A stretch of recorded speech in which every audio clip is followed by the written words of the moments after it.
Hola chicos, alumnos del segundo cuatrimestre de la Comisión 8 de Ciencias Económicas.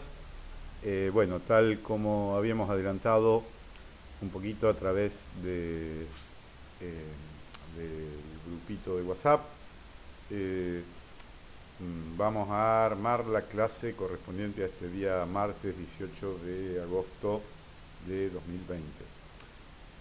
Por un lado, yo les voy a dejar un enlace de YouTube con la clase que preparé para el primer cuatrimestre y vamos a hacer una profundización de algunas cuestiones relativas a principios que me parecen importantes de destacar en un breve comentario, y vamos a seguir posteriormente con una reunión vía charla de WhatsApp o de Meet, vamos a ver cómo lo instrumentamos, el martes a las 17:30, según habíamos quedado. Bueno, fuera de lo que yo ya estuve hablando y ya van a ver en la unidad esta que les dejo en el YouTube, eh, hay un tema que en esa clase no se profundizó mucho por una cuestión de tiempo, que es relativa a los principios. Los principios generales del derecho se puede decir que son pautas superadoras emanadas de la conciencia social sobre la organización jurídica de una sociedad. En el sentido laboral, son aquellas líneas, directrices, postulados que inspiran el sentido de las normas laborales y que, en cuyo derredor se configuran las relaciones en base a los criterios que establecen estos principios. Básicamente, las funciones que tienen los principios es de orientación y de información al legislador, a quien tenga que modificar o establecer algún tipo de norma o pauta laboral, va a tener que informarse respecto de los principios y esas pautas que tome en cuenta para proponer algún tipo de modificación de la legislación, tiene que estar orientada en los principios. También le sirve al juez en cuanto a una función normativa e integrativa. Por un lado, al juez le sirve para cubrir alguna laguna, algún bache donde no existe una norma concreta, que lo puede utilizar como fuente de los principios generales del derecho, en este caso del derecho laboral, e integrativa, ya que va a actuar en forma supletoria en caso de que no exista, como ya decimos, una norma concreta. La tercera discúlpenme, la tercera función que vamos a encontrar es la interpretadora. Es fundamental. La función de los principios sirve al juez, sirve al intérprete, sirve al doctrinario e inclusive sirve al profesional para poder interpretar el alcance de la norma de la manera correcta. Precisamente en base a los principios ante una norma de una interpretación dudosa, podemos encontrar el sentido correcto que tenga esta norma. Por último, tiene un sentido unificante de la política legislativa y judicial, y armoniza la política legislativa y judicial, porque hace a lo que es la unidad sistémica del derecho. Es decir, como dijimos que el derecho laboral es un derecho autónomo que tiene sus principios y sus bases inamovibles, sus bases de criterios, esto precisamente nos va a servir como para armonizar el contenido del derecho del trabajo y darle características científicas. Bueno, en cuanto a los principios en sí, vamos a señalar algunos que nos parecen más importantes. Yo les he dejado material, este material que estamos scrolleando acá emisión lo van a encontrar subido a comunidades. Y el principio fundamental, que mencioné algo también en la clase que había dado con los chicos en el cuatrimestre pasado, es el principio protectorio. El principio protectorio lo vamos a encontrar como fuente normativa en el artículo 14 bis, con una palabra muy simple. El trabajo en todas sus formas gozará de la protección de las leyes. Este principio protectorio fue después consagrado en muchas otras normas, sobre todo emergentes de la Ley de Contrato de Trabajo, de la Ley 2744, y se verifica a nivel de lo que establece el artículo 9 de la Ley de Contrato de Trabajo en 3 pautas. La primera es una regla de interpretación, que es la regla del indubio pro operario. Esto significa que cuando exista más de una interpretación respecto de una norma legal o convencional que tuviera alguna posibilidad de interpretación dudosa o ambigua, se debe estar a favor de la interpretación más favorable para el trabajador. Este mandato interpretativo va destinado fundamentalmente a los jueces, pero también a los doctrinarios o a quien estudia el derecho laboral. Entonces, cuando exista una duda respecto de la interpretación de la norma, se debe estar a la más favorable al trabajador. Actualmente, esta regla de interpretación se extiende también a la prueba, es decir, cuando haya dudas respecto de las pruebas que se han aportado en un proceso laboral, se debe estar a favor del trabajador, se debe aplicar este principio. Una cuestión que hay que tener en cuenta es que, si bien este principio es de naturaleza procesal, para que exista este principio realmente debe haber una duda interpretativa o una duda respecto del alcance de la prueba. Es decir, no es un principio que pueda utilizarse para cubrir una laguna probatoria, una orfandad probatoria. Es decir, el trabajador debe probar seguramente los dichos que va a argumentar dentro de un proceso, y en caso de que haya dudas respecto de esa prueba, dudas razonables, esta duda va a tener que ser, de esta prueba o de la interpretación de una norma, va a tener que ser contemplada en el sentido más beneficioso para el trabajador. No suple la ausencia de prueba. La segunda pauta que establece el artículo 9 de la Ley de Contrato de Trabajo es la de la regla más favorable al trabajador. En caso de que existan dos normas de un mismo ordenamiento legal o dos fuentes normativas distintas, se debe aplicar aquella que más favorezca al trabajador. Esto se basa un poco en lo que hablamos en la clase esta que ya les he subido, respecto del orden público laboral, el orden público relativo. Es decir, ante dos normas que colisionan, se debe aplicar la norma más favorable al trabajador. Incluso lo que establece es un criterio distinto de prelación de fuentes respecto de otros derechos, porque significa que en algún caso una norma de menor jerarquía, como un convenio colectivo de trabajo, si contiene aspectos más favorables para el trabajador, se debe aplicar por encima de otra norma superior, como por ejemplo de la ley. En este caso hay dos alternativas: que sea la propia norma que tiene colisiones entre distintos artículos, y por ejemplo acá vemos como ejemplo el 166 de la Ley de Contrato de Trabajo respecto de los feriados obligatorios, que establece que no se va a pagar ningún adicional alguno, pero por el otro lado el 169 dice que se abonan los feriados como las vacaciones del 155. Entonces, si se abonan como las vacaciones, obviamente se van a abonar con un plus, y ante esta colisión de normas se debería interpretar o aplicar la norma más favorable al trabajador.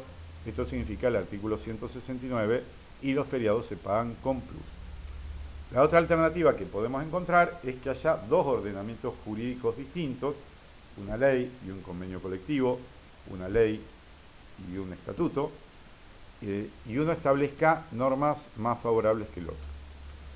acá, para aplicar la norma más favorable, la doctrina creó distintas tesis. Por ejemplo, una es la de la acumulación. Directamente se toma el artículo o la parte de la norma más conveniente. Hoy por hoy la doctrina más aceptada, sin embargo, es la del conglobamiento por instituciones. Conglobar por instituciones, que proviene del dictado de algunos fallos de la Cámara Nacional de Apelaciones del Trabajo, es que se tiene que tomar la institución completa, es decir, si un estatuto establece mejores condiciones respecto de las vacaciones que lo que establece la norma general, se va a aplicar todo el instituto de las vacaciones, no solamente la parte que sea más beneficiosa. Puede establecer a lo mejor esa norma estatutaria, que va a haber más días de vacaciones, pero por el otro lado, que los sueldos que se pagan en las vacaciones van a ser inferiores a los que fija la ley de contrato de trabajo. Entonces, lo que hay que conglobar por instituciones. O se toma la institución de las vacaciones de ese cuerpo normativo, o se toma del otro.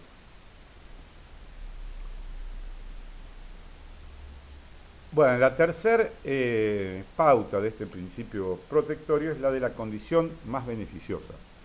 La condición más beneficiosa se basa en una situación de hecho que tenga el trabajador, que no puede ser suprimida o disminuida por el empleador, ni siquiera por el dictado de una norma superior. Está vinculada al próximo principio que vamos a ver, de irrenunciabilidad, y también está vinculada a cuando se dan sucesivas normas. Si yo ingreso a trabajar en base a un sistema normativo y después se modifica en forma regresiva ese sistema normativo, aunque no debería, porque también hay un principio de progresividad laboral, yo me puedo sostener con mi situación de hecho, es decir, yo me sostengo con los derechos que adquirí al momento de ingresar a trabajar.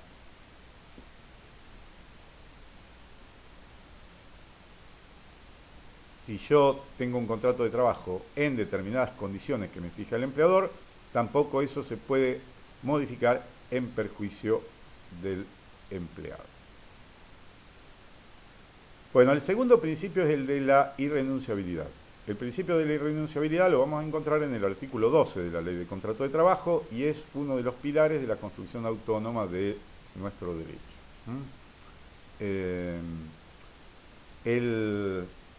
El principio que rige en el derecho laboral, así como en el derecho civil, rige el principio de la renunciabilidad de los derechos, la posibilidad de que la autonomía de la voluntad haga que uno pueda renunciar a algún beneficio. En el derecho del trabajo rige como principio la irrenunciabilidad. La particularidad que hoy tiene el artículo 12, que refiere de la Ley de Contrato de Trabajo, que refiere a la irrenunciabilidad, es que no se puede suprimir por convención de parte, es decir, por acuerdo con el empleador, ninguna condición que sea tendiente a reducir o suprimir los derechos establecidos en las leyes, en los estatutos especiales, en los convenios colectivos o incluso en los contratos individuales de trabajo, ya sea en la celebración, como en la ejecución o en el ejercicio de los derechos de la extinción.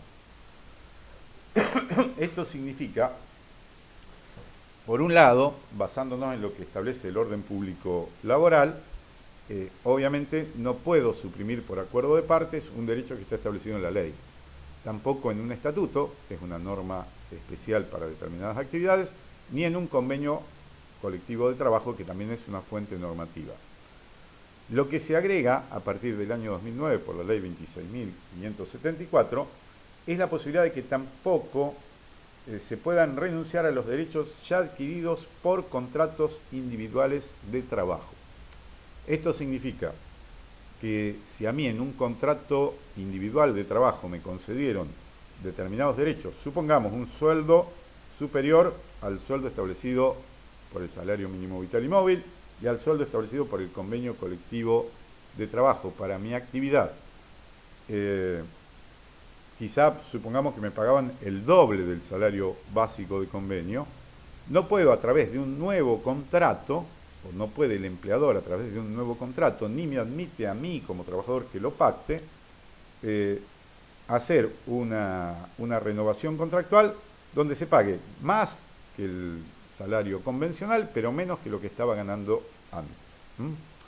Esto se basa ya en fallos, en jurisprudencia anterior, que consideraba que un trabajador que aceptaba, que estaba cobrando un sueldo, por ejemplo, más alto que el del convenio y aceptaba después reducirlo, lo hacía con el fin de mantener la fuente de trabajo y no por su libre voluntad.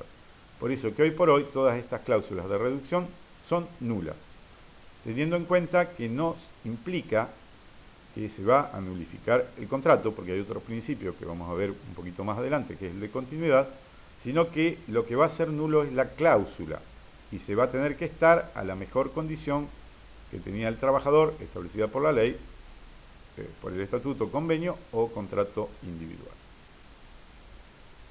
Hay algunas excepciones a este principio, que ya las vamos a ver, que son muy puntuales, como por ejemplo la renuncia al empleo, que se admite porque hay autonomía de la voluntad y en definitiva uno contrata libremente un contrato de trabajo, entonces se puede aceptar precisamente renunciarlo, que el trabajador deje ese contrato.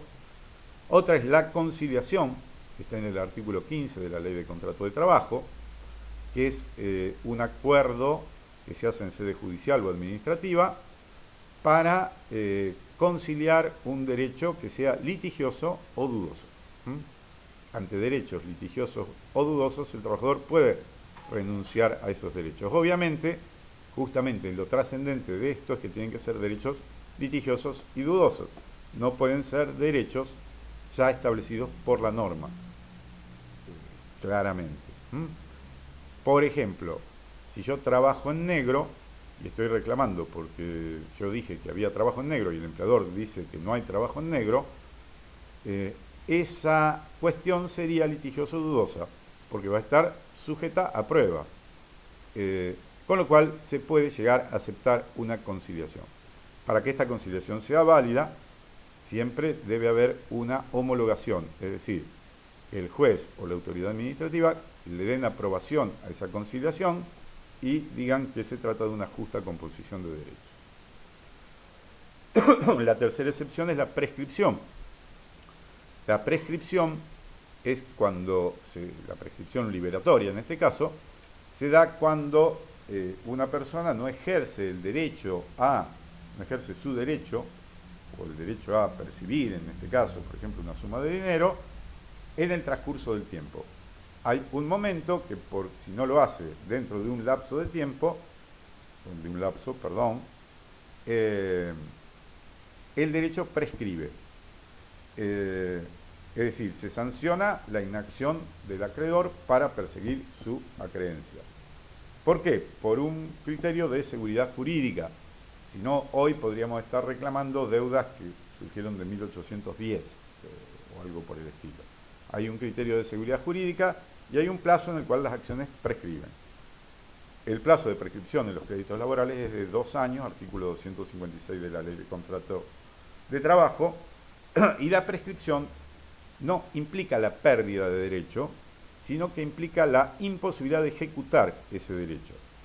Hay una distinción entre la pérdida del derecho y la pérdida de la posibilidad de ejecutarlo. La pérdida de la posibilidad de ejecutarlo es que yo, por más que quiera iniciarle un proceso, no puedo obligar a esa persona que me debe a que me pague. Ahora, la deuda sigue existiendo, se dice que existe como obligación natural.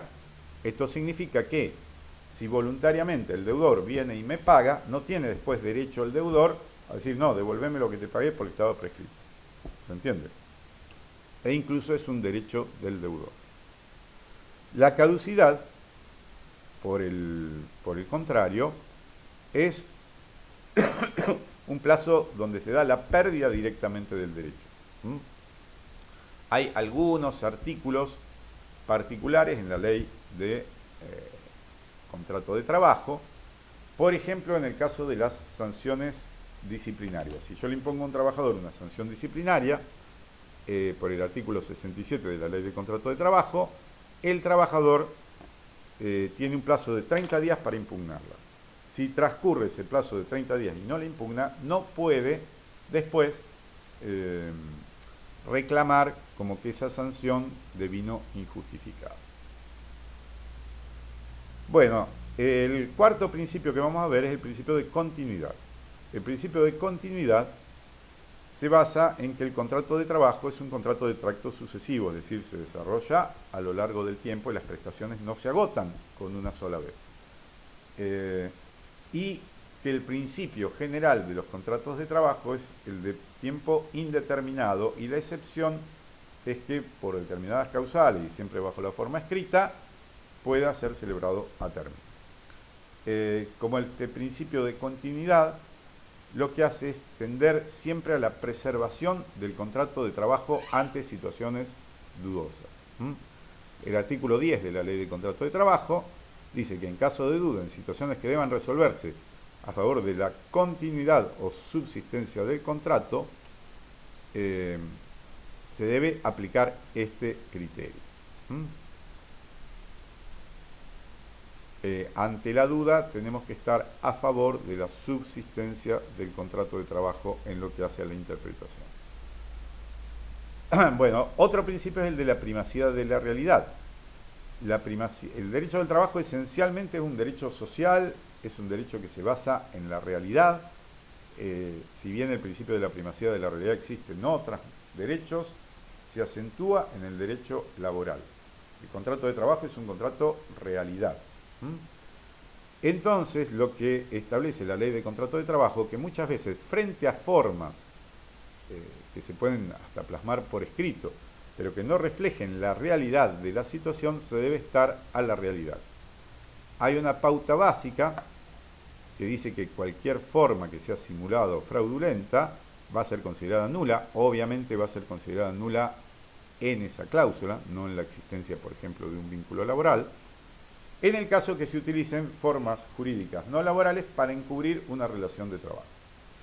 También tenemos el artículo 23 de la Ley de Contrato de Trabajo, que es una presunción muy importante en cuanto a la presunción de que hay un contrato de trabajo ante la prestación de la acreditación de la prestación de servicio. Este principio de primacía de la realidad hace que se imponga la realidad por sobre las formas. Y cuando las formas que se utilizan no reflejan la realidad, esas formas son nulas. Por ejemplo, yo encubro una relación de trabajo bajo una forma simulada de un contrato de sociedad y firmemos el contrato, paguemos el sellado, lo hagamos ante un escribano, etcétera, etcétera, el trabajador firme, conformidad y todo eso. Si eso no refleja la realidad, porque en realidad hay subordinación de una persona a la otra en los términos laborales, esta cobra el sueldo, etcétera, etcétera, hay que estar a la realidad y no a la forma. Obviamente vamos a encontrar muchos casos después dudosos que ameritan un examen bastante complejo y que lo vamos a ir analizando a lo largo del desarrollo del derecho individual de trabajo.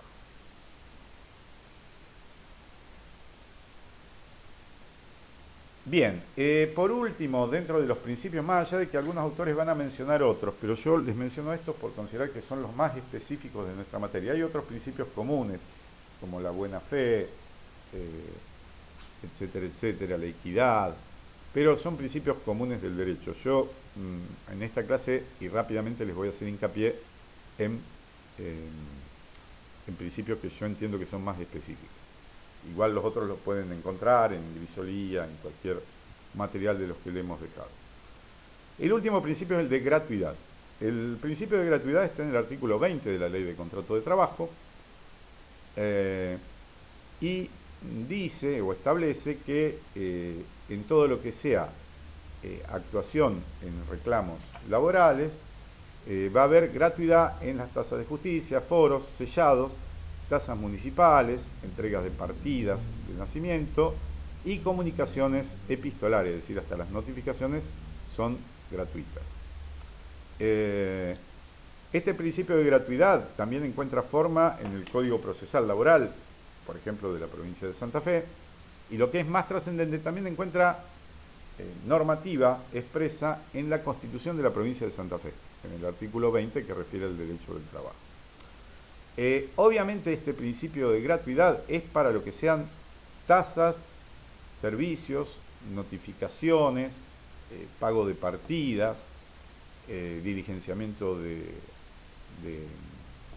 algunos oficios que llevan tasas, pero no implica que el trabajador es ajeno al riesgo de un proceso laboral, no implica que no tenga que pagarle honorarios a su abogado si le corresponde a él el pago por haber perdido el juicio, e inclusive no implica que no le tenga que pagar honorarios a la otra parte en caso de haber perdido el juicio. Si bien esto en algún caso fue discutido, la Corte aclaró el sentido de la gratuidad en cuanto a que no alcanza el pago de las costas que correspondieran por el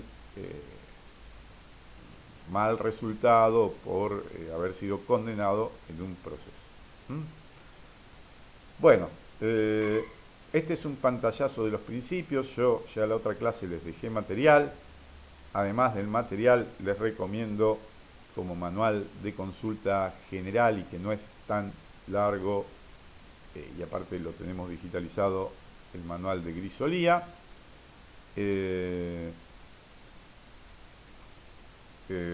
Tomen esto que he referido ahora a los principios, más la clase anterior, donde hablábamos un poquito de la evolución histórica y las fuentes del derecho del trabajo, y vean el material que se les ha dado más allá de lo que se diga en la clase, porque las clases, y sobre todo estas de manera virtual, son un poco acotadas. Entonces no descuiden nunca ver el material y no se queden meramente con lo que se dice en clase. Lo que se dice en clase es para tratar de explicar el tema, de bajarlo un poquito a tierra y para que les sea más fácil después la consulta del material.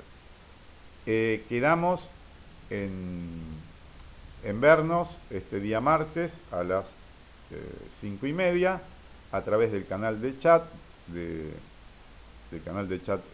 WhatsApp, y ahí en todo caso armaremos una reunión de Meet o alguna videoconferencia de WhatsApp para que saquen las dudas. Yo les adelanto el material, ya se los subo ahora a lo largo de este fin de semana, como para que lo vayan viendo y puedan después hacer las consultas necesarias en la charla que vamos a tener el martes después de las 5 de la tarde. Como ya les dije, lamentablemente no puedo hacerla en el horario de clase porque me han cambiado los horarios del tribunal por esta situación de pandemia, obviamente después de que ya se fijaron los horarios de las clases del curso y nos vamos a tener que manejar por este medio. Bueno, un saludo a todos, cuídense mucho, espero que les haya servido. Fíjense todos los toda la otra clase que les envío y el material que estaba enviado de la clase anterior, y nos vemos el martes a las 5:30 de la tarde en el canal de WhatsApp. Muchas gracias, chicos, nos vemos. Chau, chau.